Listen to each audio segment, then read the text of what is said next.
نحمده ونصلي على رسوله الكريم اما بعد فاعوذ بالله من الشيطان الرجيم بسم الله الرحمن الرحيم رب اشرح لي صدري ويسر لي امري واحلل عقدة من لساني يفقهوا قولي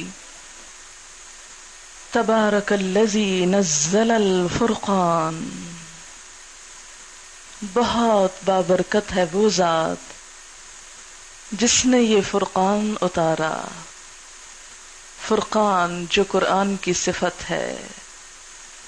علی عبدہ اپنے بندے پر یعنی محمد الرسول اللہ پر صلی اللہ علیہ وسلم. کیوں اتارا؟ لیکون للعالمین نذیرا تاکہ ہو جائے سب جہانوں کے لیے خبردار کرنے والا. ایک آیت مختصر سی اور اس میں پورے قرآن کا مقصد سمو دیا گیا ہے. سب سے پہلے جس ہستی کی طرف سے آئی ہے یہ کتاب بہت بابرکت ہے. تبارکا بے کاف اس کا روٹ ہے. برکت افزونی، فراوانی، کثرت، زیادتی. بہت ہی بابرکت ہے وہ ذات. اور برکت کے معنوں میں کئی معنی آتے ہیں جس سے ہم یہ کہہ سکتے ہیں کہ بہت ہی محسن، نہایت خیرخواہ، بہت بزرگ و باعظمت ہستی، نہایت مقدس اور پاکیزہ، پاک اس بات سے کہ کوئی بھی اس کا ہم مثل ہو، بہت بلند و بالا تر اور نہایت کمال قدرت رکھنے والی ہستی جس کی طرف سے یہ کتاب آئی ہے، جس کی ذات سے تعلق رکھ کے انسان کو سراسر خیر اور بھلائی ہی بھلائی نصیب ہوتی ہے. تبارک الذی بہت بابرکت ہے وہ ذات جس نے نزل الفرقان یہ قرآن اتارا، یہ فرقان اتارا. پھر قرآن کی صفت بتائی گئی کہ جو حق و باطل کے درمیان، توحید اور شرک کے درمیان، عدل اور ظلم کے درمیان فرق کرنے والا ہے، اچھے اور برے کی تمیز بتانے والا ہے، انسان کی بھلائی اور نقصان کی ہر بات کو الگ الگ کر دینے والا ہے، انسان کو ایک واضح راستہ اور ایک صحیح ڈائریکشن دیتا ہے. اور کس پر اتارا؟ علی عبدہ اپنے بندے پر، محمد الرسول اللہ صلی اللہ علیہ وسلم پر، جن کی ذات سراپا عمل تھی، جو خود سراپا قرآن تھے. اس بندے پر یہ کتاب اتری. اور کس لیے اتری؟ یہ قرآن کس لیے آیا کہ اسے لپیٹ کر سمیٹ کر رکھ دیا جائے؟ نہیں، لیکون للعالمین سارے جہانوں، سب جگہوں اور سب اوقات، سب ادوار، ہر جگہ کے لیے، ہر انسان کے لیے، ہر دور کے لیے خبردار کرنے والا، تاکہ ہر انسان اللہ کی رحمت میں سے، اس کی دی ہوئی برکت میں سے فائدہ اٹھا سکے. قرآن راستہ ہے، ذریعہ ہے اللہ تک پہنچنے کا.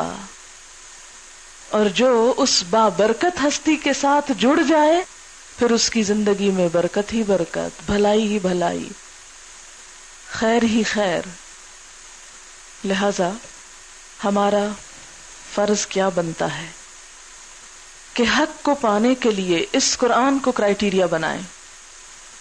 یہ فیصلہ کن چیز ہو، یہ کسوٹی ہو، اچھا کیا ہے، برا کیا ہے، کیا کرنا چاہیے، کیا نہیں کرنا چاہیے، یہ اس کتاب سے پوچھیں. اور پھر یہ صرف ہمارے لیے نہیں، ساری دنیا کے لیے، سب انسانوں کے لیے. جیسا کہ قرآن پاک میں حضور صلی اللہ علیہ وسلم سے کہا گیا، آپ کہیے کہ یا ایھا الناس انی رسول اللہ الیکم جمیعا، اے لوگوں میں تم سب کی طرف اللہ کا رسول ہوں. اسلام صرف ہمارے لیے نہیں، نبی اکرم صلی اللہ علیہ وسلم کی رحمت صرف ہمارے لیے نہیں، آپ کی ذات میں اللہ کی جو رحمت ہوئی ہمارے لیے، رحمت للعالمین جو بنا کے بھیجا گیا، تو سب جہانوں کے لیے. اور جیسا کہ ایک اور جگہ پر آتا ہے وَمَا أَرْسَلْنَاكَ إِلَّا كَافَّةً لِلنَّاسِ بَشِيرًا وَنَذِيرًا، ہم نے آپ کو سب دنیا والوں کے لیے خوشخبری دینے والا اور ڈرانے والا بنا کر بھیجا. اور قرآن پاک میں ایک اور جگہ پر آیا وَأُوحِيَ إِلَيَّ هَذَا الْقُرْآنُ لِأُنذِرَكُم بِهِ وَمَن بَلَغَ، میری طرف یہ قرآن بھیجا گیا ہے تاکہ اس کے ذریعے سے میں تم کو خبردار کروں، اور جس جس کو یہ پہنچے اس کے لیے بھی لازم ہے کہ وہ اس سے نصیحت پکڑے اور اسے آگے دوسرے تک پہنچائے. نبی صلی اللہ علیہ وسلم نے اپنی احادیث میں فرمایا بُعِثْتُ إِلَى الْأَحْمَرِ وَالْأَسْوَدِ، مجھے ہر سرخ اور کالے یعنی گورے کالے سب کی طرف بھیجا گیا ہے. اور فرمایا کان النبی یبعث الی قومہ خاصۃ وبعثت الی الناس عامۃ، ہر نبی اپنی قوم کی طرف خاص طور پر بھیجا گیا اور مجھے تمام انسانیت کی طرف عام طور پر بھیجا گیا. آپ صلی اللہ علیہ وسلم نے ایک اور جگہ پر فرمایا، مسلم کی روایت ہے، پہلی حدیث بخاری اور مسلم کی تھی، ارسلت الی الخلق کافۃ وختم بی النبیون، میں ساری خلقت کی طرف بھیجا گیا ہوں اور ختم کر دیے گئے میری آمد پر انبیاء، یعنی انبیاء کا سلسلہ میری آمد پر منقطع ہو گیا. لہٰذا یہ ہم سب کا فرض ہے کہ جن کے ہاتھوں میں یہ قرآن ہے اسے وہ دنیا کے ہر انسان تک پہنچانے کا عزم اور ارادہ کریں، تاکہ ان سب کو برکتیں بھی نصیب ہوں، اچھے اور برے کا فرق بھی معلوم ہو، اور آخرت کے انجام سے بھی خبردار ہو سکیں کہ ان کے سامنے لازمی یقینی طور پہ کیا پیش آنے والا ہے. الذی لہ ملک السماوات والارض، یہ پیغام کسی معمولی ہستی کا پیغام نہیں ہے، یہ اس ہستی کا پیغام ہے جو آسمان و زمین کی بادشاہت کا مالک ہے. لہذا جب بادشاہ وہ ہے تو اس دنیا میں حکم بھی اسی کا چلنا چاہیے، حکومت بھی دراصل اسی کی مرضی کے مطابق ہونی چاہیے. وَلَمْ يَتَّخِذْ وَلَدًا، اور اس نے کوئی بیٹا نہیں بنا رکھا. وَلَمْ يَكُنْ لَهُ شَرِيكٌ فِي الْمُلْكِ، اور بادشاہت میں اس کا کوئی شریک بھی نہیں ہے، کوئی اس کا ہم پلہ اور ہم سر بھی نہیں ہے. وَخَلَقَ كُلَّ شَيْءٍ، اس نے ہر چیز کو پیدا کیا. فَقَدَّرَهُ تَقْدِيرًا، پھر اس کی ایک تقدیر مقرر کی، پھر اس کی ایک تقدیر مقرر کی. بہت جامع آیت ہے، توحید کا پیغام پوری طرح سموئے ہوئے ہے اپنے اندر. نبی صلی اللہ علیہ وسلم کے خاندان میں جب کسی بچے کی زبان پوری طرح کھل جاتی، یعنی صاف بولنے کے قابل ہوتا، تو آپ صلی اللہ علیہ وسلم کا طریقہ یہ تھا کہ آپ اس کو یہ آیت زبانی یاد کرا دیتے تھے بچپن میں ہی. اس میں پہلی بات کیا کہ اس کائنات کا بادشاہ اللہ ہے، اس کا کوئی بچہ نہیں، کوئی اولاد نہیں، وہ اکیلا ہے، کوئی اس کا ہمسر نہیں، کوئی اس کی بادشاہت میں بھی شریک نہیں، کوئی اس کے انتظام میں بھی اس کے ساتھ نہیں. ہر چیز کو وہ اپنی مرضی کے مطابق چلا رہا ہے. وَخَلَقَ كُلَّ شَيْءٍ، ہر چیز اسی نے پیدا کی ہے. فَقَدَّرَهُ تَقْدِيرًا، پھر اس کی تقدیر بھی اسی نے مقرر کی ہے، یعنی ہر چیز کو ایک خاص اندازے پر رکھا ہے، ٹھیک ٹھیک پیمانہ اس کے لیے مقرر کیا ہے. ہر چیز کے لیے خاص شیپ، اس کی جسامت، اس کی قوت، اس کے کام کی طاقت، اس کے اوصاف، خصائص، کام کا طریقہ، اسے کتنی مدت باقی رہنا ہے، اس کا عروج کتنا ہے، اس کا زوال کب ہوگا، اور اس طرح کی ساری تفصیلات اس نے خود مقرر کر دی ہیں. فَقَدَّرَهُ تَقْدِيرًا، کتنا بے بس ہے انسان، کیا چیز ہے ہم اس کے مقابلے میں. ہمارا کام کیا ہے کہ جو تھوڑی محدود سی آزادی ملی ہے اسے استعمال کر کے خوشی خوشی اس کی اطاعت کریں. وَاتَّخَذُوا مِن دُونِهِ آلِهَةً، لوگوں نے ظلم یہ ڈھایا کہ اس کو چھوڑ کر اوروں کو الہ بنا لیا. جعلی معبود، کسی نے فرشتوں کو، کسی نے جنوں کو، کسی نے اولیاء کو، کسی نے سورج چاند سیاروں کو، درخت دریا جانوروں کو، یہ خود سے خود بنا لیا. اور یہ کیا ہے معبود؟ لا یخلقون شیئا، کچھ بھی پیدا نہیں کر سکتے. وہم یخلقون، اور وہ سب پیدا کیے جاتے ہیں. جتنے بھی معبود ہیں، پتھر کے یا لکڑی کے یا انسان یا حیوان، یہ سب کیا ہے؟ بنائے گئے ہیں، خود سے خود نہیں بنے.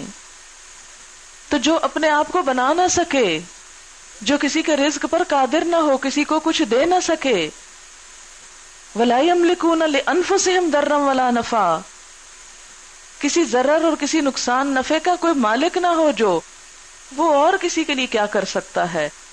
وَلَا يَمْلِكُونَ مَوْتًا وَلَا حَيَاةً وَلَا نُشُورًا، اور وہ نہ مار سکتے ہیں، نہ جلا سکتے ہیں، نہ جلا سکتے ہیں، نہ مرے ہوئے کو پھر اٹھا سکتے ہیں. ان کی طاقت اور ان کے اختیار میں تو کچھ بھی نہیں ہے. وہ معبود کیسے ہو سکتے ہیں؟ وہ الہ کیسے ہو سکتے ہیں؟ نمبر 1، لا یخلقون شیئا، انہوں نے کچھ بھی پیدا نہیں کیا. اس پہ الٹا یہ کہ خود پیدا کیے گئے، اپنے بننے کے لیے دوسروں کے محتاج ہیں. کتنی دلچسپ بات ہے، اپنے وجود کے لیے دوسروں کے محتاج ہیں. تو جو اپنے لیے کسی کا محتاج ہے، وہ کسی کی محتاجی کیسے دور کر سکتا ہے؟ سوچنے کی بات ہے نا. جب مجھے اپنے بننے کے لیے کسی اور کی مدد چاہیے، تو مجھ میں یہ طاقت کیسے ہو سکتی کہ میں کسی کی بگڑی بنا دوں؟